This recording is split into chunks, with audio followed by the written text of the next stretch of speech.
આણંદ જિલ્લાના વાસદમાં માસૂમ બાળકી હત્યા કેસમાં મોટો વળાંક આવ્યો છે।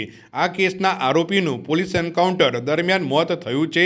મળતી માહિતી મુજબ બોરસદ ગ્રામ્ય પોલીસે આરોપીને ઘટનાના કલાકોમાં જ ઝડપી પાડી તપાસ માટે આણંદ એલસીબીને સોંપ્યો હતો।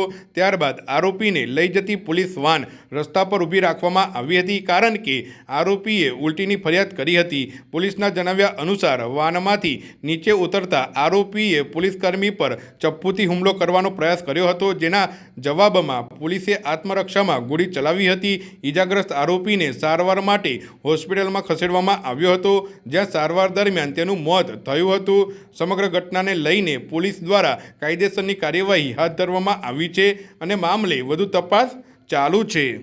ગઈકાલે વાસદ રેલવે પ્લેટફોર્મ ઉપરથી એક 4 વર્ષની નાની બાળકીનું અપહરણ થયેલું હતું અને બાદમાં આ બાળકીની હત્યા પણ થયેલ હોવાનું ખુલેલું હતું। વિશેષ પોલીસ તપાસમાં એ પણ ખબર પડી કે બાળકી ઉપર દુષ્કર્મ થયેલું હતું અને આ દુષ્કર્મના કારણે જ બાળકીનું મૃત્યુ થયું હતું। એ બનાવના સીસીટીવી ફૂટેજ રેલવે પોલીસ દ્વારા તમામ આસપાસના જિલ્લા પોલીસને મોકલવામાં આવેલી હતી, કારણ કે એમાં જે શકમંદ આરોપી હતો એ દેખાઈ રહ્યો હતો। આ ફૂટેજ આણંદ જિલ્લાના પોલીસને પણ મળેલા હતા, જેથી આણંદ જિલ્લાની એલસીબીને આ આરોપીની તપાસમાં રહેવા માટે સૂચના કરવામાં આવેલી હતી। આણંદ જિલ્લા પોલીસ દ્વારા આ આરોપીને શોધખોળ દરમિયાન અને ગુનાહિત ઇતિહાસ ચકાસતા આ આરોપી દ્વારા અગાઉ પણ 2020માં એક રેપ વિથ મર્ડરનો ગુનો દાખલ થયેલો હતો। એ વાત સામે આવતા એ ચહેરાઓ બંને સરખાવતા આ જ આરોપી હોવાનું પ્રસ્થાપિત થયેલું હતું। આ આરોપીનું નામ સુરેશભાઈ પરમાર હતું અને આણંદ જિલ્લામાં જ બાંધણી ખાતે તે રહેતા હતા। ગઈકાલે આખો દિવસ પોલીસ દ્વારા આની તપાસ આરોપીની શોધખોળ કરવામાં આવેલી હતી અને મોડી સાંજના અરસામાં આરોપી બોચાસણ પાસેથી મળી આવેલો હતો। બોરસદ પાસે આ જગ્યા આવેલી છે, જેથી એલસીબી આ આરોપીને લઈ અને પોલીસ સ્ટેશને લાવી રહી હતી। એ દરમિયાન મોડી રાત્રે આરોપીને જ્યારે પકડ્યો ત્યારે નશામાં ખૂબ હતો અને ગાડીમાં, સરકારી ગાડીમાં જ્યારે બેસાડ્યો ત્યારે મને ઉલટી જેવું થાય છે, વોમિટ થાય છે એવી ફરિયાદ કરી, જેથી એલસીબીના અધિકારી કર્મચારીઓએ ગાડી સાઈડમાં રાખી અને એને ઉલટી કરવા માટે બહાર નીચે ઉતાર્યો। એ દરમિયાન અચાનક એમણે પોતાની પાસેથી એક તીક્ષ્ણ હથિયાર કાઢી અને એલસીબીના જે અમારા 2 કર્મચારીઓ જેને પકડીને ઊભા હતા, મહિપાલસિંહ રાઠોડ અને રાજવીરસિંહ, બંને ઉપર વારાફરતી હુમલો કરી દીધો। બંનેને ચપ્પાના અનેક ઘા મારેલા છે। આ બંને પોલીસ કર્મચારીઓની સાથે એલસીબીના પીએસઆઈ આઈજે રાણા પણ હતા। એ તરત ગાડીમાંથી ઉતરી અને આ બચાવવા માટે આ બંને તરફ ગયા તો આરોપીએ એમના ઉપર પણ હુમલો કરવાનો પ્રયત્ન કર્યો।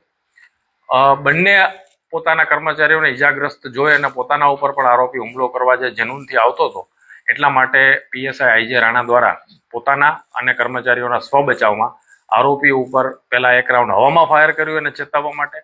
આરોપી નહીં રોકાણો, કંટ્રોલ નહીં થયો, વધારે જનૂનથી ઈજા કરવા માટે આવ્યો, જેથી પીએસઆઈ રાણાએ પહેલા એમના પગ ઉપર એક રાઉન્ડ ફાયર કર્યું, જે ગોળી એને વાગી છે, અને આમ છતાં પણ આરોપી ફરી વખત ધસી આવ્યો પીએસઆઈને મારવા માટે। પીએસઆઈએ ફરજિયાત બીજા 4 રાઉન્ડ ફાયર આરોપી ઉપર કર્યું છે।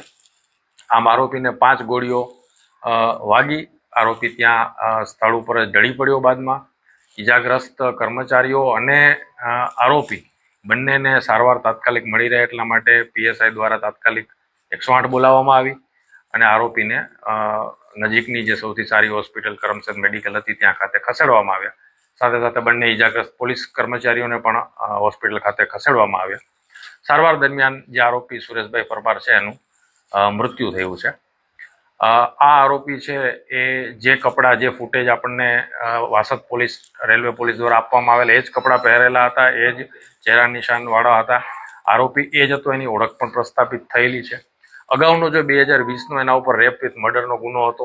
આમ કુલ મળીને 2 એના ઉપર રેપ વિથ મર્ડરના ગુના હતા। ત્રીજો એક બનાવ રેપ વિથ મર્ડરનો આણંદ રૂરલમાં માર્ચ મહિનામાં, ચાલુ વર્ષમાં દાખલ થયેલો હતો, જે હજુ સુધી તો વણશોધાયેલો હતો, પરંતુ ગઈકાલની તપાસમાં પોલીસને અમુક સાયોગિક પુરાવા મળેલ છે, જેના ઉપરથી એ પણ શક્યતા છે કે એ ગુનો પણ આ જ આરોપીએ આચરેલો હતો। વિશેષ તપાસ આ બાબતે ચાલુ છે। હાલ જે આરોપીનું મૃત્યુ થયું છે એ સંદર્ભે અને જે એણે પોલીસ ઉપર હુમલો કર્યો છે એ સંદર્ભે આકલાવ પોલીસ સ્ટેશન ખાતે 307 એટલે કે હત્યાના પ્રયાસનો ગુનો નોંધીને એની કાયદેસરની કાર્યવાહી આગળ ચાલી રહી છે। આરોપીનું મૃત્યુ થયું છે એ સંદર્ભે પણ અકસ્માત મોત દાખલ કરીને એની પણ વિશેષ તપાસ અને જે કાંઈ પણ ધારાધોરણ મુજબની તપાસો છે યોગ્ય સત્તા તરફથી એ કરવામાં આવશે. સાહેબ, આજે આરોપીએ પહેલા જે બે મર્ડર કર્યું અને રેપ 2020માં આ જ આરોપી ઉપર અને એના સહ આરોપી કુલ 2 વ્યક્તિઓ ઉપર રેપ વિથ મર્ડરનો ગુનો દાખલ કરવામાં આવેલો હતો. એની ધરપકડ થયેલી હતી અને 5 વર્ષ જેલમાં પણ રહ્યો, પરંતુ વર્ષ 2025માં આ ગુનામાં તે પુરાવાના અભાવે નિર્દોષ છૂટી ગયો હતો. આમ અંદાજે 1 વર્ષ પહેલા જ તે છૂટ્યો હતો અને ત્યારબાદ પણ આ એનો બીજો સંભવિત ગુનો છે. એક ગુનો જે આણંદ રૂરલમાં મેં આપને વાત કરી માર્ચ મહિનામાં કરવાનો પ્રયત્ન કર્યો છે અને બીજો ગુનો વાસદ પોલીસ સ્ટેશન ખાતે બાળકી ઉપરના રેપ અને મર્ડરનો ગુનો છે એના ઉપર હતો. આરોપી આશરે 32 વર્ષનો છે અને અગાઉ પણ પોલીસ રેકોર્ડ પ્રમાણે નશો કરવાની ટેવ, દારૂ પીવાની ટેવ વાળો તો ગઈકાલે પણ ખૂબ નશામાં એ હતો. એટલે અને બાંધણી ખાતે રહે છે, છૂટક મજૂરી કામ કરીને પોતાનું જીવન ગુજારતો હતો. એ ટાઈપનું પ્રોફાઇલ આરોપીનું હતું.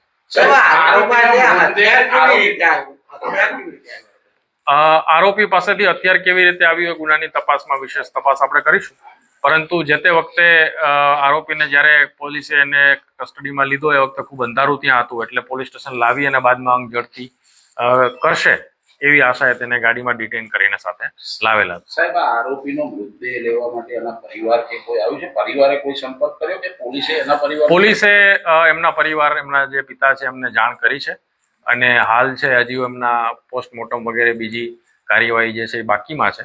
એ વિધિ પૂરી થાય એટલે આરોપીના જે સગાવાલા છે એમને બોડી છે હેન્ડઓવર કરવામાં આવશે. જે મને બાળકીના રેપ વિથ મર્ડરના ગુનાની તપાસ રેલવે પોલીસ કરી રહી છે, પણ જેટલી મને માહિતી મળી છે એ પ્રમાણે બાળકીનું જે મૃત્યુ થયું એ રેલવે ટ્રેક ઉપર ગાડી ફરી જવાથી એટલે કે કપાઈ જવાથી નથી થયું, પરંતુ દુષ્કર્મના કારણે જ એનું મૃત્યુ થઈ ગયેલું હતું અને મૃતદેહને જ એણે રેલવે ટ્રેક ઉપર આરોપીએ ફેંકી દીધેલો હતો, જેના ઉપરથી પાછળથી ટ્રેન ફરી જતા એ બોડી છે એ પણ કપાઈ ગઈ.